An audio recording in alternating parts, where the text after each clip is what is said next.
cada uno de nosotros estamos hechos de núcleos de átomos que salieron de una gran estrella que explotó y los esparció por el universo, un universo granulado en lugar de liso. Es la gran revolución de poder por primera vez ver, palpar y tocar los átomos de que estamos hechos. El físico suizo Heinrich Rohrer está considerado como uno de los padres de la nanotecnología. En 1986 recibió el Premio Nobel de Física por idear el microscopio de efecto túnel que permite visualizar átomos.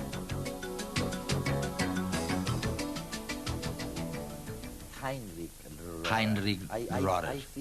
Me siento como si estuviera delante de Galileo. Galileo fue el que desveló al mundo, bueno, el universo, lo grande. Y tú, con Gerd Binek, abristeis el mundo de lo invisible, de los átomos, con el STM, el Scanning Tunneling Microscope. Es así, ¿no? ¿Es esta una forma correcta de describir tu invento?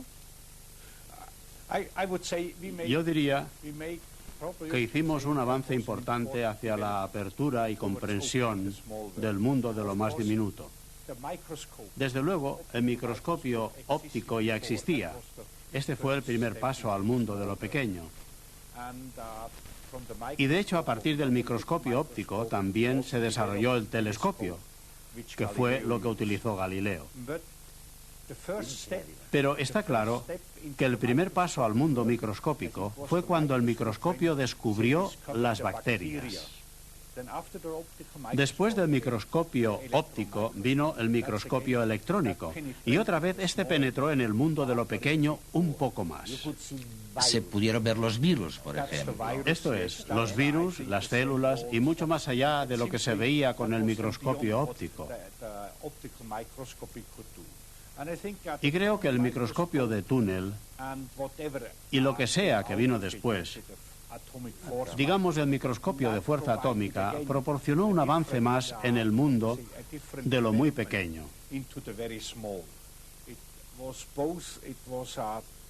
Los dos permitieron no solo ver átomos, sino el poder llegar a trabajar en esta escala tan microscópica.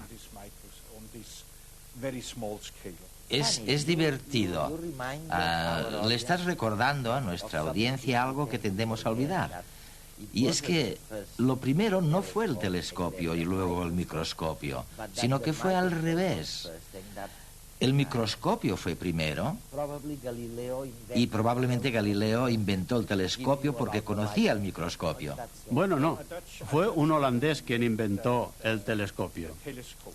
Lo que pasa es que Galileo se enteró y rápidamente se dio cuenta de lo que significaba. Esto es una de las cosas más importantes en ciencia, percatarse de lo que es trascendente. No es la información o el descubrimiento por sí mismo lo que es importante, sino apreciar el verdadero significado y relevancia de la información. 3.800 millones de años después de su aparición, la vida microscópica fue observada por primera vez por un ojo humano. El primer telescopio registrado por Galileo permitió contemplar con más claridad el universo en el que vivimos, los millones de astros y planetas que fascinaban todas las noches a los que volvían su mirada al cielo. Y mientras unos levantaban la cabeza para navegar por años luz en busca de pistas sobre el origen del universo y sobre la existencia de leyes o formas de vida distintas, otros recorrían durante años, con la luz del microscopio, los minúsculos espacios donde se intuía el origen de la vida y los procesos que la gobiernan.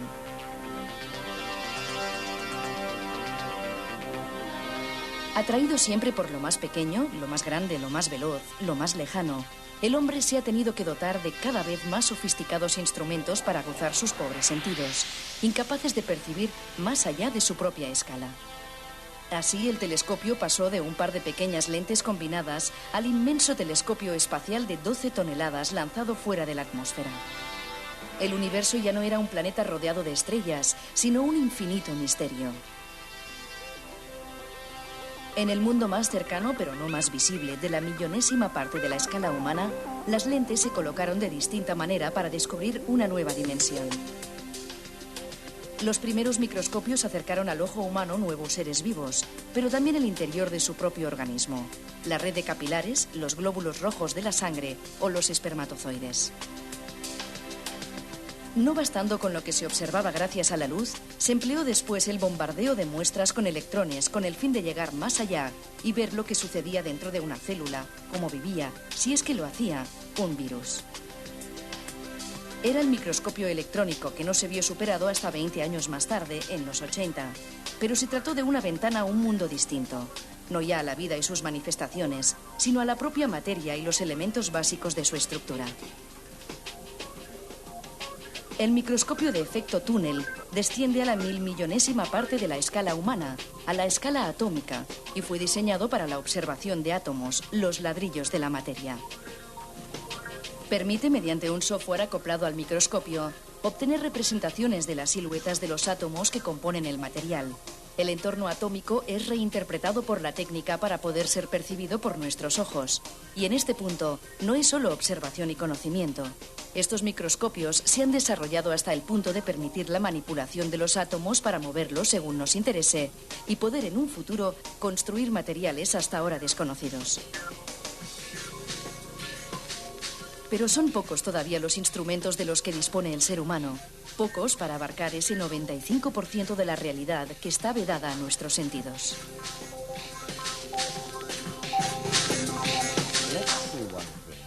Vamos a hacer una cosa. Viajemos a este mundo de los átomos. Uno de tus predecesores, un americano, dijo, Feynman fue, quiero llegar hasta el fondo. Quiero llegar hasta mover los átomos y verlos. Porque la idea es que si tú conoces cómo se relaciona un átomo con otro átomo, y puesto que nosotros estamos hechos de átomos casi exclusivamente, porque eso es lo que somos, átomos y moléculas, si conocemos esa relación de uno con el otro, sabremos de qué trata la naturaleza. ¿No es cierto? ¿O seguimos sin saberlo? Creo que esto es muy complicado. Creo que la naturaleza es muchísimo más compleja. Y con solo saber mucho sobre átomos, no podemos entender completamente todas las operaciones de sistemas complejos, aunque estén formados de átomos. Pero claro que es un importante paso más allá, porque evidentemente creo que los átomos son básicos. Tenemos que comprender cómo se comportan bajo ciertas circunstancias y su estructura. Y creo que este es el nuevo reto de la nanotecnología. Aprender más sobre sistemas hechos de átomos que se pueden utilizar para unos objetivos muy específicos. Pero este es un gran salto, el pasar de los átomos a los sistemas que puedes observar en la naturaleza. Heinrich, de lo que tú dices, parecería que la microelectrónica está llegando a la frontera de la nanoelectrónica.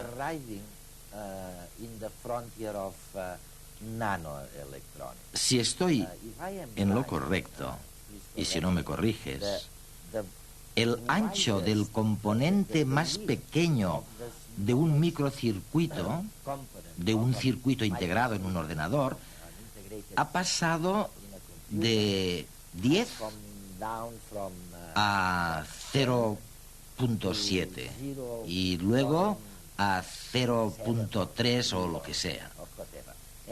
Micras. Sí, micras. Y dices que podemos reducirlo todavía más.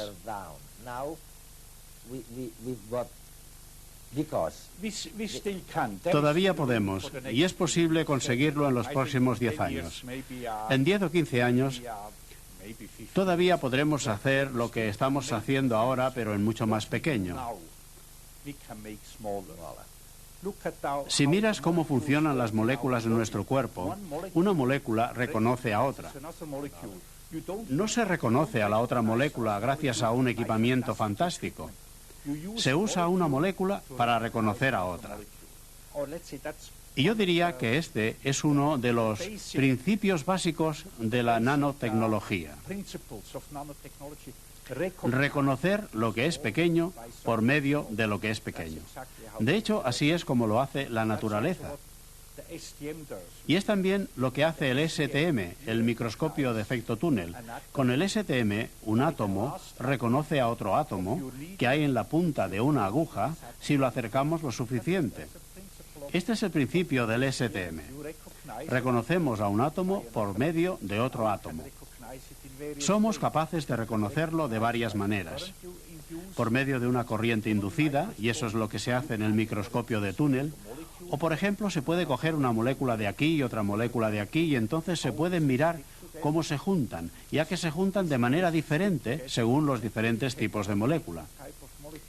Y de esta forma se crea una sensibilidad molecular individual que podemos analizar. Este es uno de los desarrollos clave de la nanotecnología.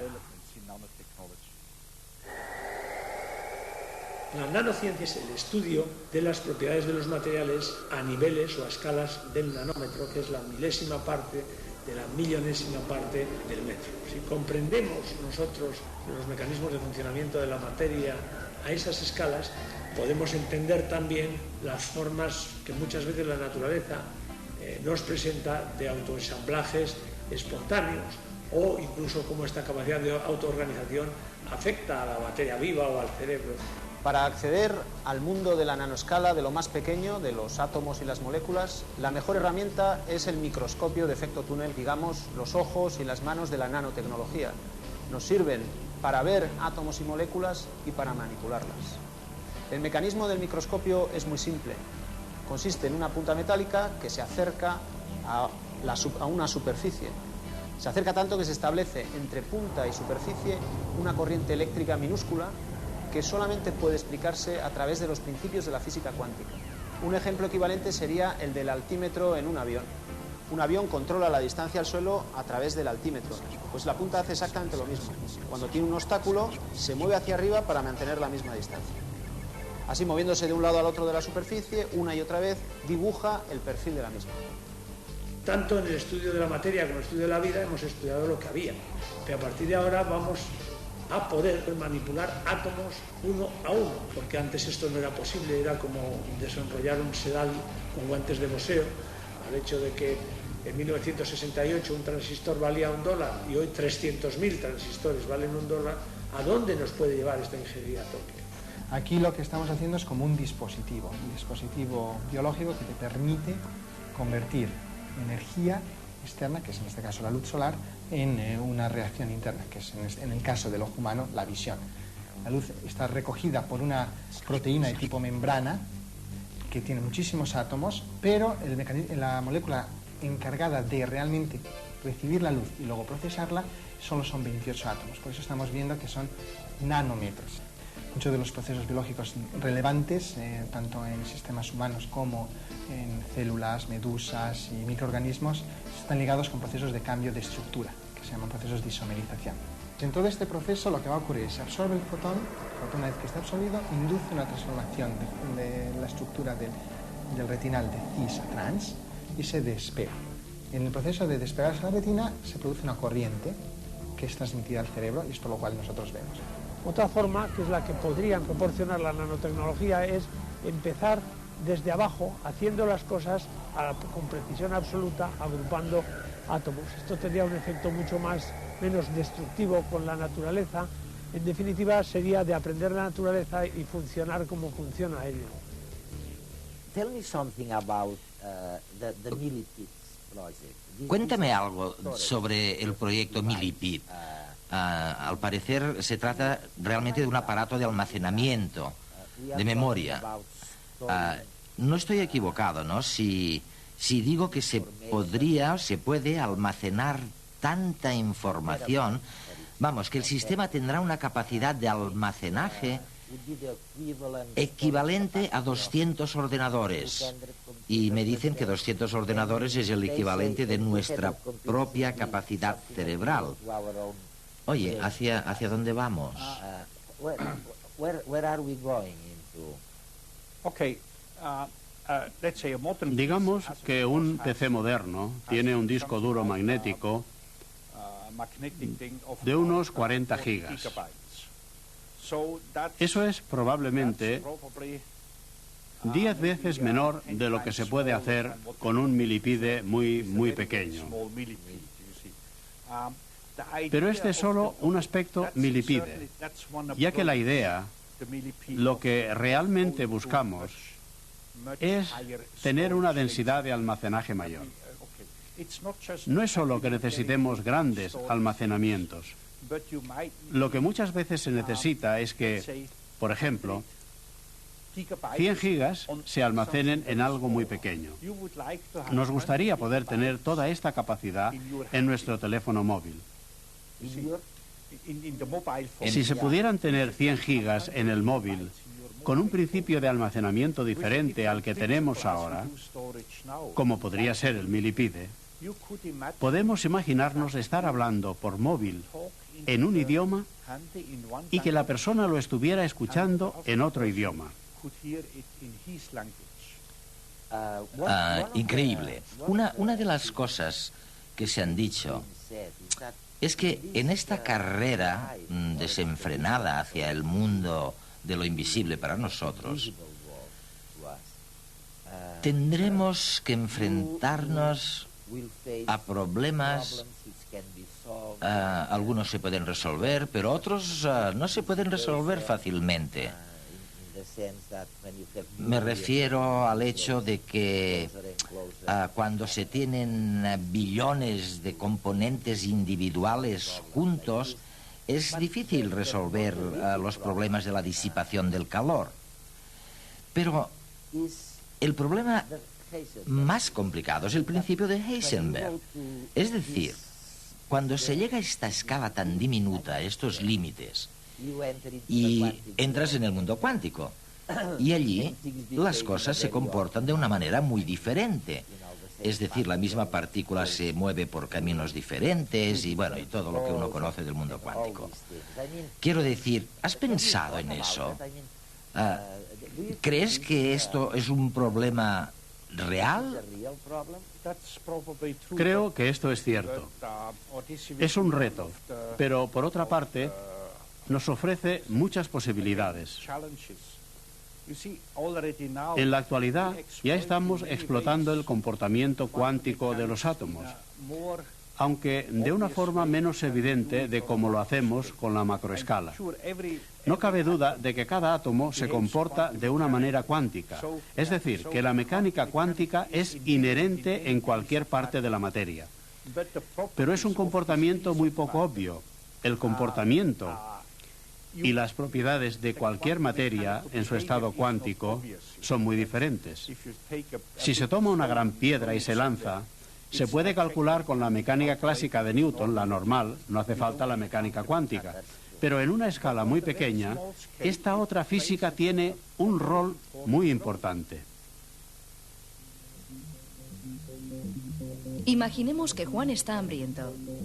Tras él hay una sabrosa hamburguesa encima de la mesa. Para alcanzarla tiene varias posibilidades. Puede levantarse y dar la vuelta al sofá por la derecha, o bien dar la vuelta al sofá por la izquierda. Pero existen además infinidad de opciones, aunque menos probables. En el mundo cuántico, cuando una partícula se pone en movimiento, en este caso Juan, no existe como un objeto, sino que está formado por todas las maneras posibles de alcanzar un lugar definido. Solo al llegar al destino vuelve a su estado como Juan único. Puede haber seguido cualquiera de los caminos posibles. Por tanto, podremos conocer su estado de inicio y final, pero no la trayectoria del movimiento. Si Juan viviera en el interior de un átomo y fuera una partícula, un electrón, por ejemplo, esta sería su manera natural de moverse. Y es que en los niveles subatómicos de la materia, las cosas funcionan de manera muy diferente al mundo macroscópico al que estamos acostumbrados. Si Juan viviera en el interior de un átomo y fuera una partícula, un electrón, por ejemplo, esta sería su manera natural de moverse. Y es que en los niveles subatómicos de la materia, las cosas funcionan de manera muy diferente al mundo macroscópico al que estamos acostumbrados. Los electrones que dan vueltas alrededor del átomo se comportan como ondas de probabilidad, como fantasmas que juegan con nuestros aparatos de detección, desafiando la capacidad de comprensión del ser humano. Si los bloques de construcción subatómicos no poseen las características propias de los objetos materiales, cabe que nos cuestionemos una serie de incógnitas que hasta el descubrimiento de la física cuántica no nos habíamos planteado. ¿Qué grado de realidad tiene el mundo que vivimos? ¿Y cómo puede ser que la aparente solidez de la naturaleza esté formada por una infinidad de probabilidades? Todavía no lo sabemos, pero lo que sí está claro es que la cuántica, sin apenas darnos cuenta, influye de manera muy notable en nuestro mundo. La amplificación de las señales electrónicas y la radiactividad nuclear son dos ejemplos de que estos fenómenos microscópicos son reales. E incluso la generación de la energía interna del Sol, gracias a la cual existe la vida en la Tierra, es posible debido a la cuántica. Toda una sorpresa para los más escépticos.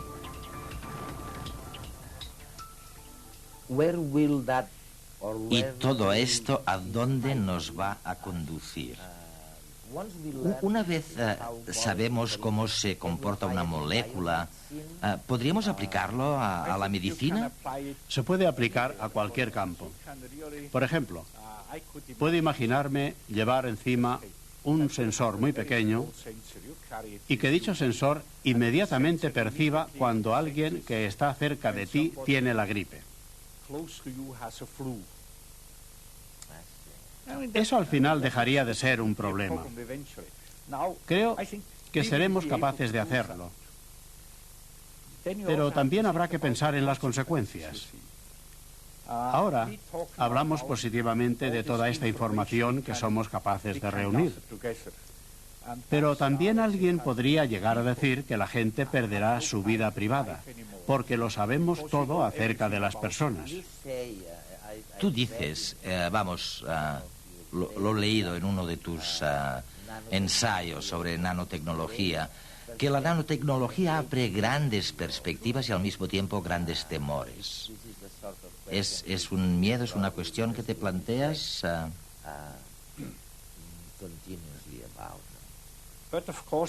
Pero por supuesto, a pesar de los temores, creo que deberíamos hacerlo porque tenemos que aprender a manejar bien las cosas. Y yo diría que, a fin de cuentas, si se observa el progreso que han hecho la ciencia y la tecnología en los últimos 200 años, creo que el mundo todavía no ha sido destruido. Creo que la gente que proclama que el mundo será cada vez peor y que siente este temor de que se destruirá el mundo, el fin de la humanidad, de la raza humana, creo que exageran. Creo que también debemos tener confianza en que la gente no solo se hace más inteligente, sino también más sensata. Es verdad que a veces nos asaltan las dudas, pero en fin. Pero, Rorer, vamos a ver. Tú también confías en que en el momento en que podamos ver cómo funciona la naturaleza, es decir, los átomos, y que podamos comunicarnos con ellos y podamos descubrir por qué se agrupan de determinada manera, bueno, uno se preguntará entonces si son conscientes o no, ¿no? Igual que se lo plantearon con las bacterias, si eran conscientes. ¿Los átomos son conscientes? Mi colega Gerd Wienig va un paso más allá y dice que, vale, lo que ahora llamamos las leyes físicas y todo eso, ¿puede ser también un signo de inteligencia o de espíritu? Y creo que, efectivamente, no está muy claro. Ahora tenemos por separado la inteligencia, la materia viva y la materia muerta. Y probablemente esta separación a largo plazo no será muy razonable. Y al igual que la nanotecnología, donde se une la biología, la física y la ingeniería, Quizá algún día tendremos una perspectiva diferente sobre estas tres categorías: la inteligencia, la materia viva y la materia muerta. Y quizás si pudiéramos tenerlo todo un poco más confuso, una vez se confunde todo, se puede tener una transición más razonable de uno al otro. ¿Quién sabe?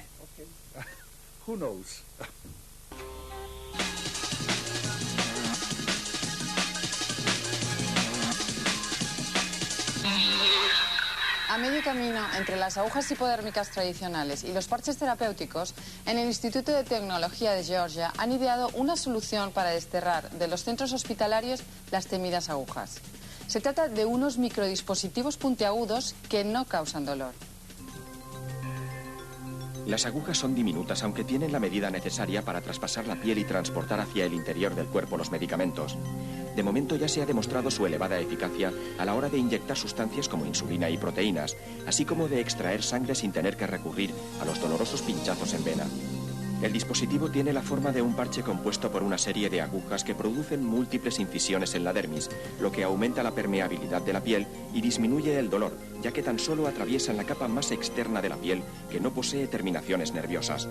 En el caso de las extracciones de sangre, se podrán utilizar microagujas huecas. Los estudios ya se han realizado en ratones y próximamente se iniciarán en humanos.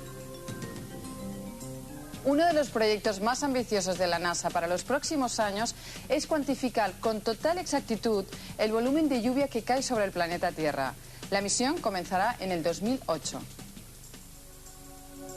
Cataluña ha sido una de las sedes elegidas para albergar una de las bases de datos.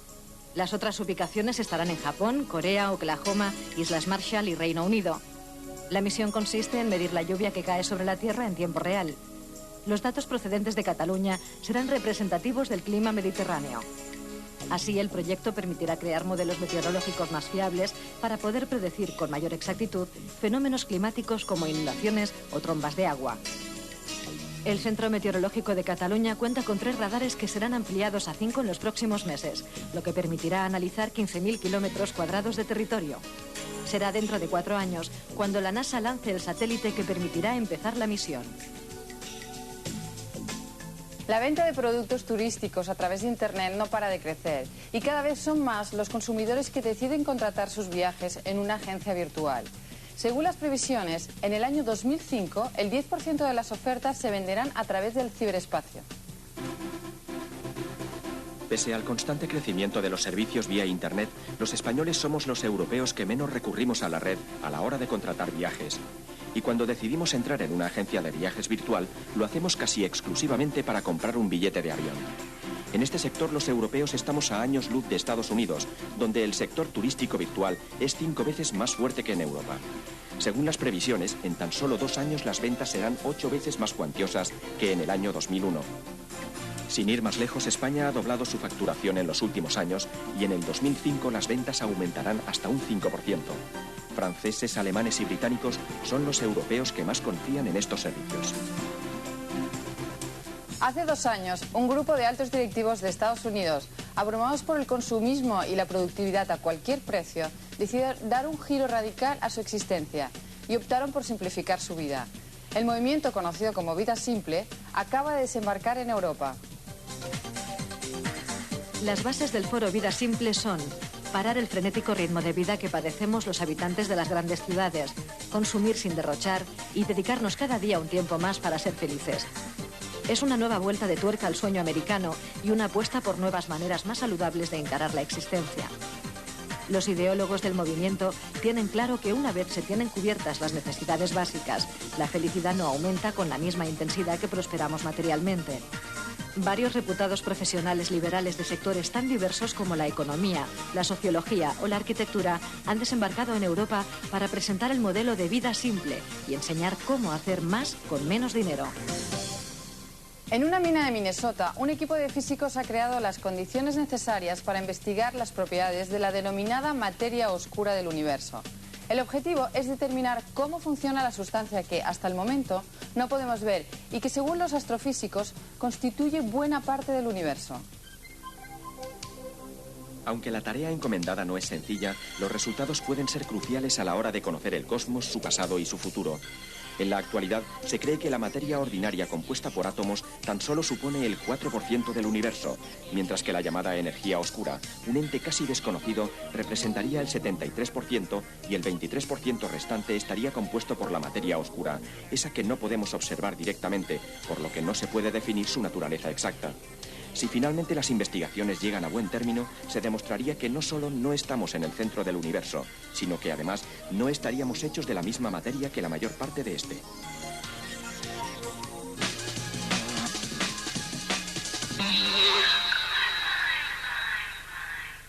El mundo que no vemos, bueno, estamos hechos de átomos, oye, casi exclusivamente. Y lo fantástico cuando uno piensa esto es que no los habíamos visto nunca. O sea que no teníamos ni idea realmente de lo que estamos hechos. Y bueno, no solo es esto, es que ahora además viene un premio Nobel y nos dice, oye Eduardo, la historia esta de que por un lado está la inteligencia y por otra está pues la materia viva y por otra está la materia inerte, que no es viva, dice, cuidado porque esto ahora es mucho más confuso, está todo mucho menos claro, está todo mucho más mezclado, ¿no? Ricardo, ¿de dónde nos viene esta fiebre de lo pequeño? O sea, esta búsqueda, me imagino que no es un capricho, ¿no? El científico lo que quiere es entender, comprender, y para ello tiene que observar. Entonces, para observar, pues necesitamos unos determinados dispositivos. El descubrimiento de los microscopios, como hemos visto en el documental anterior, ha sido el paso decisivo que ha marcado pues, prácticamente una revolución. Pero vamos a ver, eso está muy bien. Como científico dices, estamos hechos de átomos, oye, hasta que no vea estos átomos no me lo creo, ¿no? Pero ¿por qué? ¿Qué razones económicas ha habido que nos hayan llevado a almacenar, por ejemplo, información en cosas cada vez más pequeñas, más diminutas? Laura. Yo creo que ha venido un poco motivado por el campo de la microelectrónica. Es decir, como todos sabemos, en el campo de la microelectrónica se está llegando a un límite físico, en el cual, bueno, el interés siempre es almacenar la mayor cantidad de datos y, por lo tanto, hacer circuitos integrados que sean lo más potente posible, con una mayor cantidad de dispositivos dentro de ese circuito integrado. Pero claro, estamos llegando a un límite físico en que ya no es posible meter tantos millones de transistores dentro de un circuito integrado. Entonces, pensando un poco en eso, en cómo hacer algo más pequeño, donde cada vez quepan más cosas, es quizás uno de los motores fundamentales de lo que ha derivado hacia la nanoelectrónica o la nanotecnología. Es decir, buscar cómo es posible hacer cosas cada vez más pequeñas, que sean más potentes, que tengan mayor capacidad, con menor coste y que además consuman menos energía. Esto ha sido uno de los motores fundamentales, ¿no? Porque evidentemente el campo de la microelectrónica pues mueve una cantidad de miles de millones de dólares que viene un poco impulsado por esta tendencia. Por una parte está la microelectrónica y por otra la biología molecular, que también, digamos, se centra fundamentalmente en el campo de la nanotecnología. Oye, vamos a volver a esto. Sí. Ahora os quiero, que descanséis medio minuto con el experimento. El experimento de redes que probamos cada semana. Y esta semana, bueno, yo creo que es interesantísimo. Fíjense que nosotros, los mamíferos, nos caracterizamos por una especie de coincidencia increíble entre, bueno, nuestra genética y el sexo. Quiero decir que uno es hembra o macho en función de lo que dice tu constitución genética, tus cromosomas. 2 X dan una hembra, siempre, y una XY da un macho. Bueno, pero en los peces no ocurre así. En los peces, y sobre todo en algunos, resulta que el entorno puede cambiar estas instrucciones genéticas, y es el experimento de esta semana.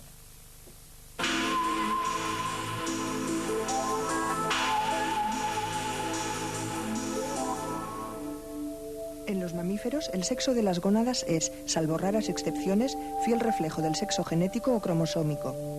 Es decir, una dotación XX desarrollará una hembra, mientras que una dotación XY desarrollará un macho.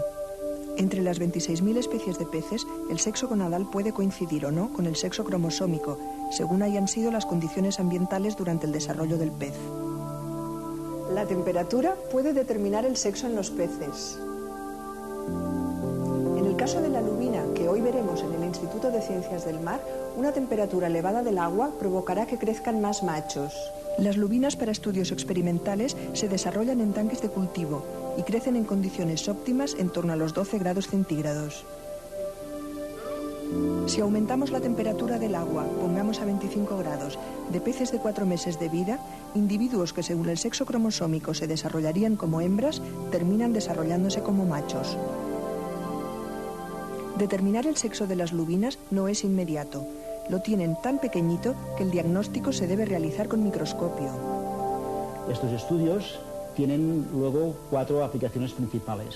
La primera es el mayor conocimiento de estos mecanismos de determinación y diferenciación sexual, que como hemos dicho, en peces son muy variados y siempre es bueno una mayor profundización en su conocimiento. En segundo lugar, son de mucha importancia para la acuicultura, puesto que cuando conocemos estos mecanismos somos capaces de controlarlos. Y hoy en día en la acuicultura existe el interés de hacer lotes de peces de un solo sexo, normalmente el que crece más. Por lo tanto, se están desarrollando métodos que permiten, mediante la manipulación de la temperatura, hacer aquel sexo que crece más. Luego también tiene importancia en el contexto del cambio global, la preocupación por el cambio global debido al aumento de la temperatura del planeta. Nos permiten conocer cómo estos cambios de temperatura pueden afectar al sexo de los peces y, por tanto, a la estructura de las poblaciones y, por tanto, también a la capacidad reproductiva en relación con las pesquerías. Y, finalmente, el proceso de diferenciación sexual en los peces, al ser tan lábil, está expuesto también a la influencia de algunos contaminantes presentes en el medio acuático. Hemos visto cómo la susceptibilidad de las lubinas a la temperatura puede provocar que peces que serían hembras por su dotación cromosómica pasen a ser machos, fenómeno que puede ser explotado en acuicultura y utilizado como indicador de la temperatura del agua en que viven. Más confusión, ¿eh? Tampoco está claro, ahora resulta, lo del sexo. Oye, depende. Está muy bien lo que dice la genética, pero el entorno, la temperatura puede cambiar las cosas. Oye, volvemos a este universo nuevo realmente que la evolución de los microscopios nos ha abierto, ¿no? A ver cómo nosotros nos podemos dar cuenta de qué estamos hablando. Cuando decimos un átomo, ¿tienes alguna manera de explicarme con relación a lo que vemos todos los días qué es esto de un átomo? O sea, sí, algunas veces me han preguntado no han comentado que si nosotros lo que hacemos es jugar con átomos y lanzarlos para arriba. Sí. Pues un átomo es una entidad muy pequeña, difícil de imaginar. Tiene unas dimensiones del orden de 1 nanómetro.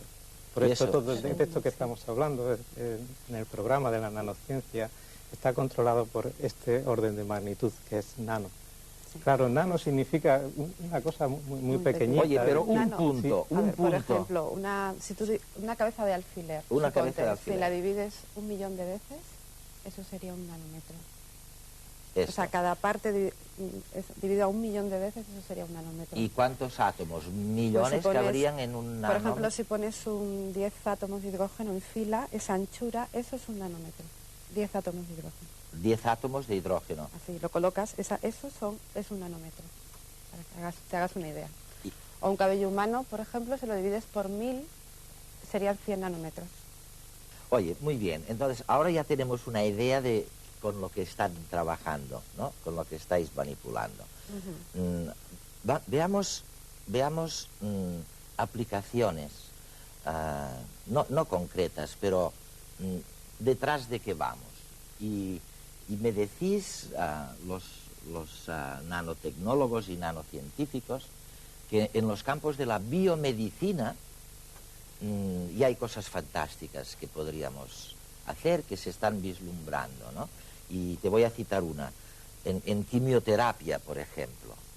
Si pudiera... El problema de la quimioterapia, que ahora se ha desarrollado muy bien y son fantásticos los médicos, pero claro, tiene unos efectos secundarios muy fuertes, ¿no? Porque no pueden concentrar en las células cancerígenas todo y exclusivamente el chorro terapéutico. Bueno, la nanotecnología nos permitiría hacer esto, nos permitiría la tecnología este grado de precisión. Tiene mucho que decir en este campo. Tiene que decir muchísimo desde el punto de vista del diagnóstico, de la analítica y de la terapéutica. Desde el mismo punto, por ejemplo, en el caso del diagnóstico sería un avance tremendo el que pudieran detectarse pues tumores en sus estados iniciales.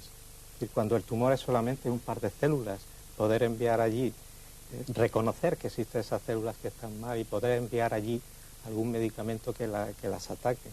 Por otra parte, claro, incluso si ya tenemos un problema como es, por ejemplo, la formación de un tumor, ¿qué papel puede hacer ahí la nanociencia o la nanotecnología? Pues hoy en día se está trabajando en la producción de partículas muy pequeñas que por distintos tipos de medios, en concreto nosotros estamos trabajando en partículas magnéticas.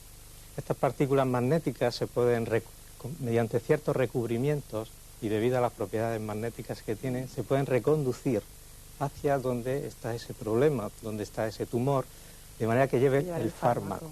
Que la idea es que la lleve, que esa nanopartícula se impregne del fármaco. Y el tamaño, ¿por qué tan pequeña? Para poder avanzar. Claro, habría dos aproximaciones, ¿no? Por una parte, la nanotecnología tiene mucho que decir en la forma de llevar el fármaco incluido en una especie de nanocápsula y realmente dirigirla solamente a esas zonas afectadas, de tal manera que evitar estos efectos secundarios. Y por otra parte, la nanotecnología también tiene mucho que decir en toda la parte de la nanobiotecnología, haciendo biochips de ADN, con la cual tú puedes hacer el perfil genético de esa persona y saber realmente qué dosis hay que administrarle a esa persona, para evitar esos efectos secundarios. Oye, te voy a enseñar una imagen que además, bueno, la irán pasando mientras hablamos. Es tuya, es decir, es de vuestro laboratorio. Los colaboradores, es un cromosoma, creo, animado. Y vamos, si lo viera un artista, diría, esto es fabuloso. Realmente te permite ver, ¿no? por primera vez, y por lo tanto te permite diagnosticar. Oye, no terminaríamos nunca, pero os tengo que pasar un reportaje, porque en la estructura de estas partículas está la vida.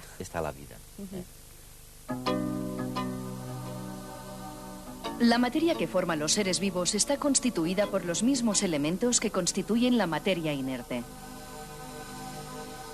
Básicamente somos carbono, hidrógeno, oxígeno y nitrógeno. Y en mucha menor proporción, azufre, fósforo, magnesio y muchos más. En cualquier organismo hay alrededor de 70 elementos químicos. Todos estos elementos se combinan y forman los azúcares, los ácidos grasos, los aminoácidos y los nucleótidos, que son los 4 ladrillos que construyen las células y las hacen funcionar. Los ácidos grasos son los componentes principales de las grasas o lípidos. Algunos son combustible celular, otros son los componentes principales de las membranas celulares. Los azúcares también forman estructuras como la celulosa o los esqueletos externos de los artrópodos.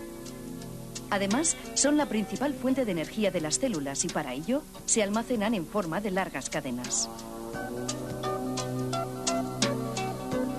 Los 4 nucleótidos se unen también para formar los ácidos nucleicos, el ADN y el ARN.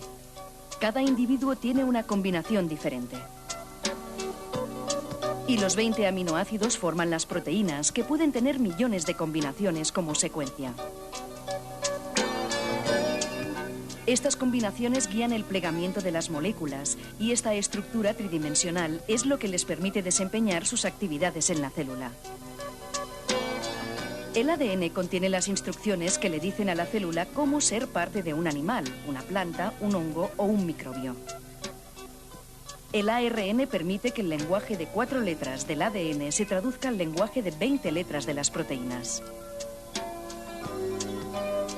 Y las proteínas son los agentes activos por excelencia de las células. Prácticamente cualquier acción que se produce en una célula está controlada o facilitada por las proteínas, que además contribuyen en la mayoría de estructuras celulares, como las membranas o el citoesqueleto. Una célula de la piel y un glóbulo rojo tienen funciones y aspectos diferentes porque contienen proteínas diferentes. El ADN de las células de un individuo es siempre el mismo, pero las proteínas son distintas. Podemos descomponer cualquier célula en estos 4 componentes básicos, pero no podemos entender su funcionamiento global examinándolos por separado, porque son las interacciones entre todos estos componentes las que hacen que una célula esté viva.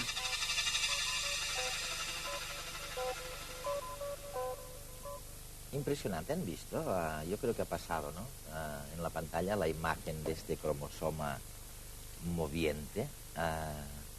Laura, ¿qué era este personaje? Es un cromosoma humano, es una imagen de microscopía de fuerzas atómicas. Natural, vivo, ¿eh? Es natural, vivo, sí, exacto. Bueno, digamos que tienes que aislarlo, tratarlo un poco. Pero lo bueno que tienen estos microscopios de fuerzas atómicas, que quizás eso no se ha mencionado, es que es posible medir en disolución, es decir, que tú realmente estás tratando la materia biológica en su estado natural, en su estado vivo. En ningún momento se perturba sus condiciones naturales y por lo tanto toda la información que puedas obtener es vital para entender todos los mecanismos de la vida. Es decir, que puedes ver cromosomas como el que se acaba de ver, se puede resolver incluso su estructura de bandas para tener un poco más de idea sobre realmente el contenido genético de esta... O sea que eso realmente lo que proteínas, sí nos... etcétera, se puede... O sea, eso claro. Ya se está haciendo, no diría de una manera rutinaria, evidentemente, pero sí, nos está permitiendo ver lo que es los mecanismos de la vida, porque creo que la nanotecnología tiene mucho que ver con los mecanismos de la vida, porque realmente una célula, y dentro de la célula encontramos máquinas que son realmente a escala nanométrica, ¿no? Con los ribosomas, mitocondrias, es decir, que la vida nos puede enseñar mucho, yo creo, a los nanotecnólogos de cómo hay que hacer las cosas. Yo creo que sí. Oye, Ricardo, cuando manejáis partículas así, quiero decir, ¿cabe pensar que podríais hacer materiales a la carta, por ejemplo? Diamantes que fueran realmente diamantes, no me atrevo a llamarlos sintéticos. Sí, pero costaría mucho más que buscarlo. Costaría más que buscarlo ahora. Pero eso ya se está haciendo, ¿eh? Eso ya existen máquinas para hacerlo. En materia de sensores, lo que decía Rohrer, de que entrará un señor en una habitación y diremos, anda, este tiene la gripe, ¿no? Bueno, antes de llegar a eso, estáis utilizando ya el... Sí, pero eso no creo que quede mucho, o sea, no es un futuro tan lejano, no. Solo sus palabras, no, porque eso, son dispositivos en los cuales tú estás uniendo una parte inorgánica, en este caso un dispositivo, con una parte orgánica o una parte biológica que puede ser una proteína de reconocimiento, es decir, si tú quieres diagnosticar si tienes gripe, necesitas una proteína que reconozca a ese virus, y si tienes esa proteína lo acoplas en tu dispositivo sensor, y con una pequeña muestra puedes saber si esa persona tiene gripe o tiene otra enfermedad. Es decir, eso no está tan lejano y en eso se está investigando y hay grandes avances. Es decir, que sí que llegará un futuro en el cual eso sea cierto, o tú mismo lleves incorporados o lleves una especie de reloj o de collar o incorporado en tu cuerpo una serie de dispositivos sensores o biosensores en el cual sí te pueda decir si tienes una infección pues puede ser de hepatitis o de gripe. Oye, y esto supongo que como las comunicaciones también van aumentando a velocidades de vértigo, se podría llegar a teledetectar eso prácticamente está hecho. O sea, es decir, está hecho también. Sí, bueno, eso es fácil con la microelectrónica. ¿Se han dado cuenta de lo que está diciendo Laura? Sí, además eso es conocido que los norteamericanos en algunas de sus últimas guerras sí que han utilizado ese sistema para controlar el estado de salud de sus soldados, bien vía móvil, vía satélite. O sea, tú puedes transmitir datos igual que utilizamos los teléfonos móviles o utilizamos los satélites para transmitir datos, simplemente con que tengas un módulo incorporado en tu dispositivo, que eso es sencillo, tú puedes transmitir esos datos vía móvil o vía satélite, no hay ningún problema. Y por lo tanto en una estación central pueden estar acumulando esos datos y ver realmente el estado de salud de esa persona. Sí, ya prácticamente no es soñar que vamos a llevar aquí un laboratorio que nos va a hacer un chequeo todas las mañanas cuando nos levantamos, que va a conectar con el hospital Sí, claro. A eso tendemos, sí, hacia eso vamos con la nanotecnología. Oye, la verdad es que la mayor parte de la gente os cree ahora, porque hace unos años, muy pocos años, decían, uy, eso de mover los átomos no es una historia que se pueda pensar como factible en el futuro inmediato, y sin embargo ya lo oyen. Bueno, hemos llegado a la cuestión para nuestra audiencia. Es decir, ¿cuál es lo que les hemos preguntado, cuál es el descubrimiento científico más importante de toda la historia? Y les voy a dar paso primero a la cabecera para que nos enteremos bien de los números de teléfono, apartados, email, y luego les comento dos de las, bueno, centenares ya de cartas y de sugerencias que estamos recibiendo.